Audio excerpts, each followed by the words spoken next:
and welcome to the SmackDown Preview Podcast. I'm Adam Wilborn from WhatCulture, joined by the Dudley Boys of WhatCulture, sort of, Andy Murray and Michael Sidgwick from WhatCulture, as I said, to discuss everything that's going to happen tonight on SmackDown on Fox, and of course, as a part of the WWE Draft. But before we get into it, if you're a fan of this sort of thing, make sure you subscribe to WhatCulture Wrestling on either iTunes, Spotify, or wherever you get your podcasts from for daily wrestling podcasts, where we review Raw, SmackDown, the Wednesday night war between AEW and NXT, pay-per-views, we have interviews, roundtable discussions, and a roundup of the week, complete with a bloody good quiz, of course, on WrestleCulture. But as I said, I'm joined by Andy and Michael to preview tonight's episode of SmackDown on Fox, the first of two episodes based around the WWE Draft, and they need a big show tonight.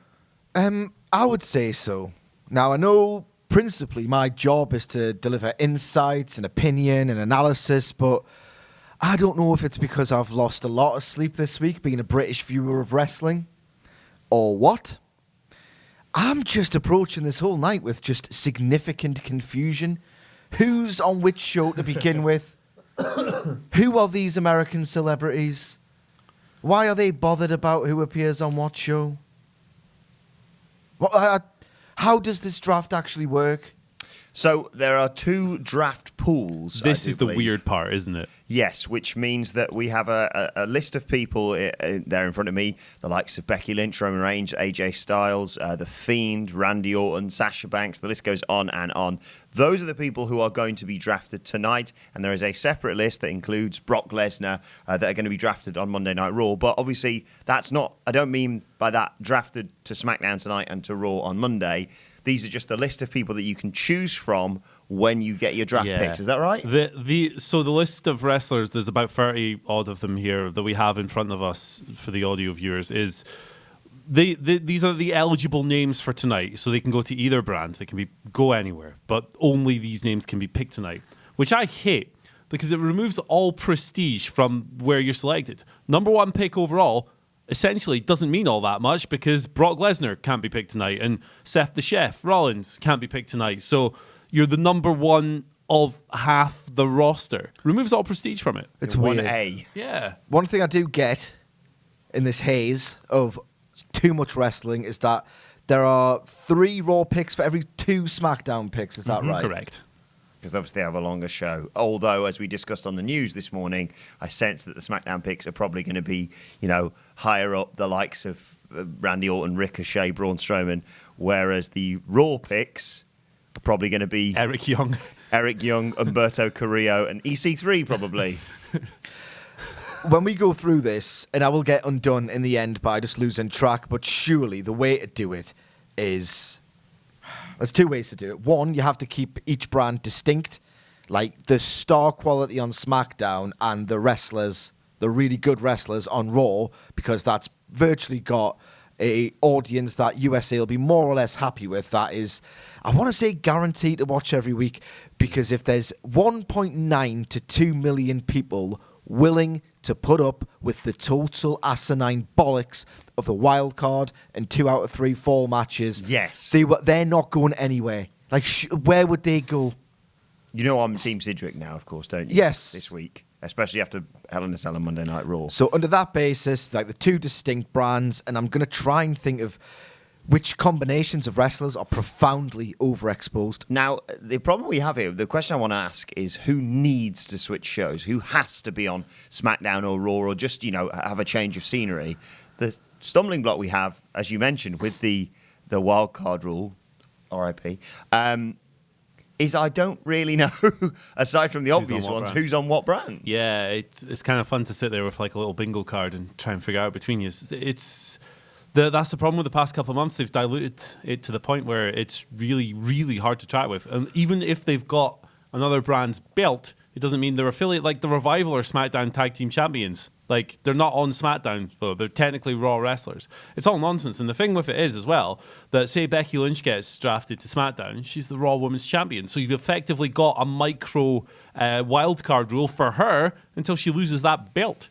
It's crazy. It's crazy. And you've got the Viking Raiders, who have a guaranteed title opportunity next week on Raw, but tonight could well be drafted to SmackDown. It's madness. It's funny nonsense. But anyway, let's dive straight into it then. So Michael Sidgwick, if you can get your head around this, who for you needs to switch shows tonight?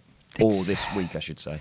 It's the weirdest thing because, like, one, I can't remember who's on what show, and a change of scenery. Who's going to look better next to blue ropes than red? I mean, it doesn't really matter until there are distinct identities to each brand. Then they're not really like going to get a change of scenery because everything's bleeding into the next thing. So I don't know. One thing I will say, if I'm going to answer this question in good faith, and I don't know how they're going to do this because I think the idea, per Dave Meltzer, is that they want the flagship champions to be Becky Lynch, Charlotte Flair, Seth Rollins, and Brock Lesnar. So 2 combinations of each of that 4 are going to land on separate brands. I think we know where it's going. My problem with this is that Fox clearly will want Brock Lesnar. WWE will want Brock Lesnar on Fox, on SmackDown. That's a total no-brainer. My problem is that leaves Seth Rollins to go on Raw, and Seth Rollins needs to be on a 2-hour show. Don't care what colour the ropes are, how similar the booking is. He's struggled badly when tasked with the idea of carrying a show on his back across 3 hours because his work can be good, but he's done so much of it that naturally he's not going to go full pelt every night. Yeah. And as a segment worker, my God, some of his stuff on Miz TV has been absolutely dreadful. His backstage segments with Chairs and Becky Lynch have been abysmal.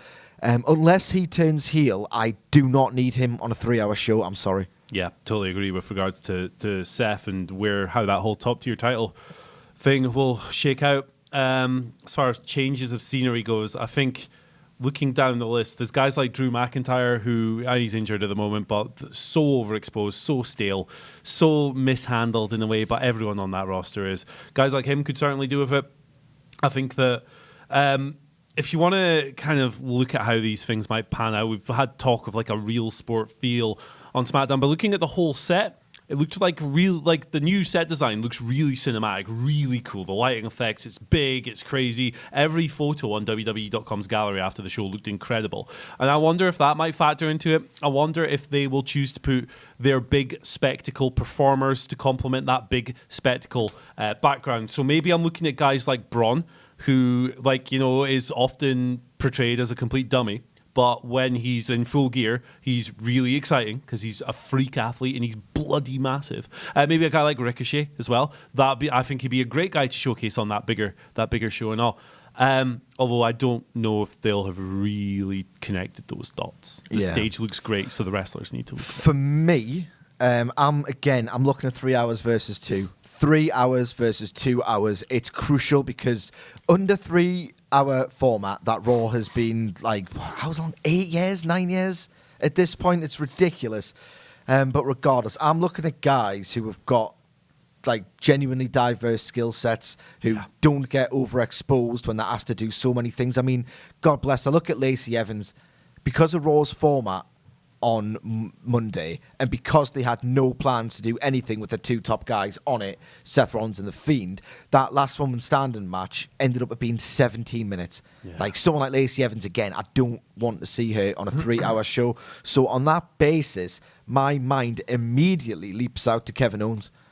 Because Kevin Owens, unlike someone like a Seth Rollins, can do absolutely everything. In fact, he can do so much stuff that they've asked him over the years to do too much, thus completely leaving his character without a purpose. But possibly, under Paul Heyman's direction and stewardship, you might be able to get something out of him that's more focused and maximizes what he can do very well. Yeah, I think Kevin Owens has got the mic skills, the acting chops, and the ring quality and the credibility and a connection with the fan base, what little remains of it, to really do some good stuff across 3 hours. He's done it before in 2016. Absolutely, I completely agree that he'd be much better suited to Raw, and it's sort of drawing a line under the Shane McMahon SmackDown nonsense, which we will get on to. Shane McMahon's gone forever. Well, I'm going to get onto that back. very briefly. Got fired, mate? I completely agree as well with Braun Strowman. I think, for me, he has to be.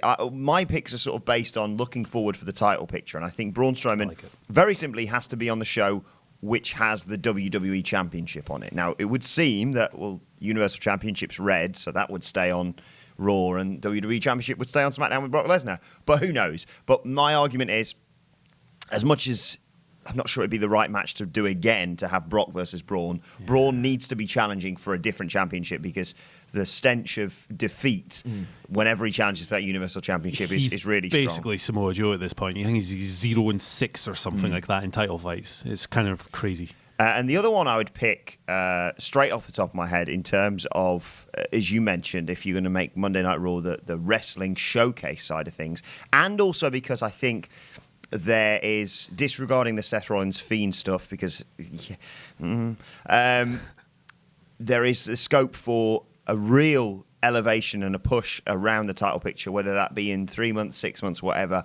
I'd put Andrade, if he isn't already, I don't know, to be perfectly honest, on Monday Night Raw to build him up as a potential opponent for a Seth Rollins, or not really for the Fiend. I don't think that would work, but going forward, I'd have him in and around the main championship picture on Monday Night Raw, because, like you say, it's going to be the land of the giants. It's going to be the big names on Friday Night SmackDown, and I don't see him getting a look in. Whereas on Raw, if you're saying it's going to be a show with slightly lesser talent, I think Andrade could be someone who could rise up and, akin to what he did in NXT, hold that championship and win it in a stunning way. Yeah, for whatever reason, I don't know how this works, but Andrade and Rey Mysterio, I don't know if it was like a secret pact to just go, right, I know the road agents like us to work a certain pace.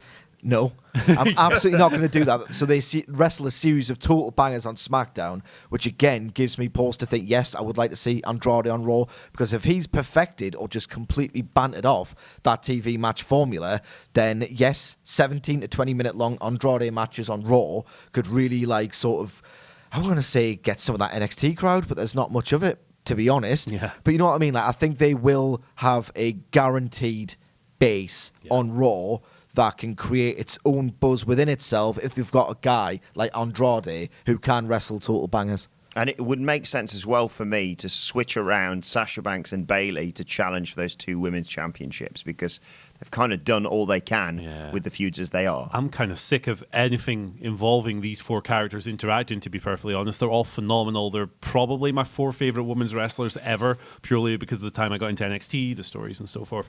But gee whiz, how many times can you go to that well? How many times can you have Sasha Banks lose to Becky Lynch? How many times can you have Becky and Charlotte be friends, but then not be friends, and now we're feuding and now we're pals? It's just so tired. If there was 4 brands, I would put them on separate ones.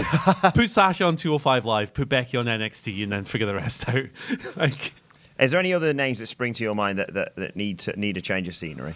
Again, I don't buy the change of scenery thing until, sorry, Wilborn, I know I'm bantering off your premise of your podcast here, but I'm looking at this instead of who needs to be kept way the hell apart from wrestler X, from wrestler Y. And if, again, Brock Lesnar is on SmackDown, surely the Fiend can't be anywhere near his orbit, at all. Yeah. Because it removes what little power he might still have left as a dominant force.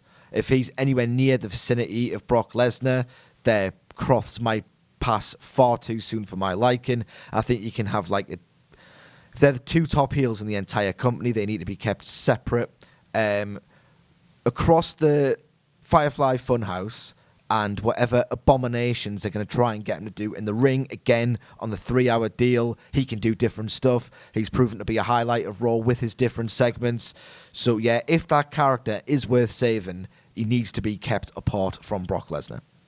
Right, let's talk about the one match we know is going down tonight. Roman Reigns versus Seth Rollins.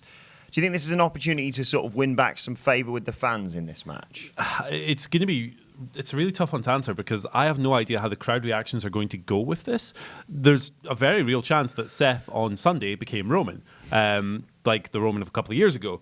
And Roman, for the most part, he's kind of just a guy now. He doesn't get the arena-wide reactions he used to. He doesn't get booed much anymore. His reactions are mostly positive, but he's just kind of treated as, it's Roman, it's fine. Which is really weird. If you told me that a year and a half ago, I'd have slapped you in the face and thrown you in the river, because I'm a very violent man. But at the very least, this could be an excellent TV match. The character motivations for it are a little bit weird, because why the hell would Roman care about representing a brand that he could theoretically then be drafted away from 10 minutes later? Strange coming together. But if they can go out there and just... this is such a false hope, because it's WWE. If they can go out there and just have a little banger, I think it will erase a lot of the bad will. Yeah. There's very little purpose to this. I just want this over and done with, to be perfectly honest. I've got no interest in the American TV personalities.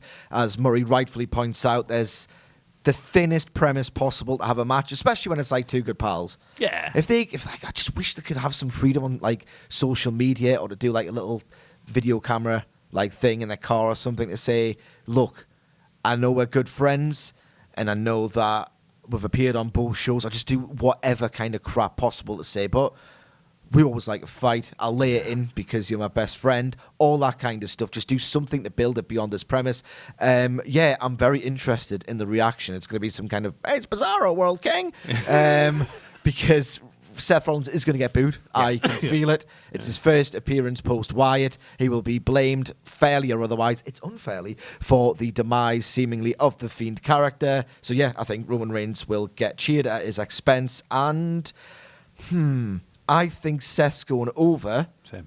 Because they see the money in Reigns being far more significant to plans going forward, and he's got like a bit of retribution to score further down the line. I think Roman's going to win because I think they're going to make SmackDown the big show. So I think the big matches, the big draft picks are going to come, I think, subsequent to this match. So it's going to be like, congratulations, you won, and you've loaded your entire roster with rivals. Basically. Every time we forecast something like this in good faith, invariably every time, there'll be like a schmoz. Yeah. No contest. No contest. Why are we not guessing it's going to be a schmoz by default? Yeah. It's going to be a rubbish finish, and everyone's going to be left with massive blue balls. The OC That's are your going to bloody run result. down. Someone else is going to run down. It's going to be a no contest. We're going to have a Draft 5-on-5. Whoa. Draft picks for everyone. Yeah. Now, Stephanie McMahon is going to be there tonight. Is she? Yeah, she's going to be apparently Seriously? making the picks on the network's behalf. How weird is that? I'm definitely not watching it then. My parents are visiting this weekend, so I won't be watching the hell out of this. I hope she doesn't like neg them. Oh, this one, this one can't take a slap. Looks like it did 2 years ago, but it might be good for your show, I guess. Oh, God. It's just seriously, why haven't I heard about this? Yeah, exactly. They've tried to keep it on the down low. Shagger today. But also, how else do you think the McMahons are going to appear? Like you said, Steph is going to be there, definitely. Do you think we're going to see Vince? And how is Shane going to play into all this? Right. Forget Shane McMahon, right? Forget Shane McMahon. You know what's going to happen tonight? Is that if Vince McMahon, I don't think he's going to come out. No. Because even though he is at fault for everything you hate, some of you who've done this in an arena out there before have cheered him whenever he comes back on screen, and he's not even that good a TV performer anymore. You can't even make that distinction because he just sucks. Swears and stumbles Does through his walk. Yeah. Yeah. Doesn't even really do the walk Shut up! anymore. They were cheering you, Vince, you senile. Okay. So, yeah, I generally think even he would realise I'm probably going to get booed after what I've done to Wyatt if I come out here. So I don't think he'll factor into it at all. And Shane? No, he's No, dead. he's been fired forever. Yeah, he's dead. And the great sanctity of that stipulation must never be broken. Well, the thing is, they could do something actually relatively quite good. They're never going to do this. But imagine if he came out and said, look, I've been fired, which means I'm a free agent. Which brand... Listen, hear me out. God Hear me damn out. Which brand wants me? And neither of them want him. And they could really emasculate him, which would be a really good member. Let me finish. There would be a really good member of the roster to emasculate, but they would never do that. Wilborn, I'm going to punch you in the face. Do you understand? You've turned heel.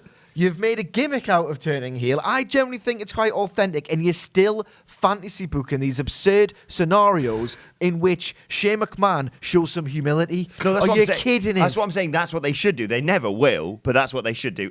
We have a huge press conference in Las Vegas today, of course, probably centering around Crown Jewel, Brock Lesnar, Cain Velasquez, Tyson Fury, Braun Strowman. What next for Brock Lesnar and Cain Velasquez? Kane's knee explodes and the whole thing goes tits up. There's so many variables that could lead to this thing being a huge disaster. Kane's only had 2 matches. They were both 6-mans. He was It's in the in ring. Saudi Arabia. Yeah, That's there you go. enough. There you go. He apparently needs this like career-saving knee surgery before his leg falls off.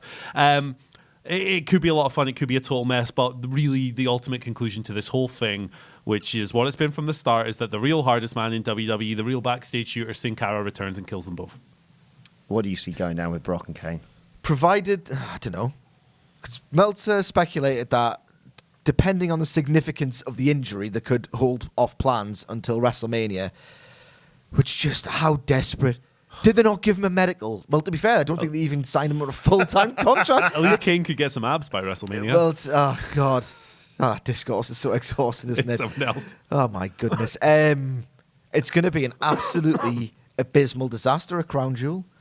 You can't work the match that they want to impose on him. Entertaining as hell. Yeah. Outside of the realm of WWE, but then again, who isn't? Yeah. Realistically, it's going to be a total Heyman move disaster with no crowd heat, no real anticipation, no fan sentiment to be the guy. Oh, can he finally destroy Brock Lesnar? I mean, there's mainstream interest and there's heat because he's a star, but there's nothing like major about this to me. I've got no idea, other than it's probably going to be crap. It's in Saudi Arabia. It's been a guy who's barely trained. It's against a guy who is very selectively motivated. It's in the scorching heat. It's in front of fans who couldn't care less about anybody except Randy Orton and Mansoor. It's going to be a disaster. Yeah. It's going to suck. Final question, and arguably the biggest question heading into the WWE Draft tonight. Where does Natalya end up? FCW? Right, let us know your thoughts on the draft tonight and, of course, the one on Raw on Monday as well, and where you think people need to end up in the comment section below. Don't forget to like, share, and subscribe. And subscribe to What Culture Wrestling on either iTunes, Spotify, or wherever you get your podcasts from for daily wrestling podcasts. Plus, you can let us know your thoughts on Twitter at WhatCultureWWE, and you can follow all three of us too. You can follow Andy Murray at Andy H. Murray. The H stands for Humperdink. Engel, that guy. Humperdink. You stupid. Quando. You can follow Michael Sidgwick at M. Sidgwick. You can follow me at Adam Wilborn. You can follow us all at WhatCultureWWE.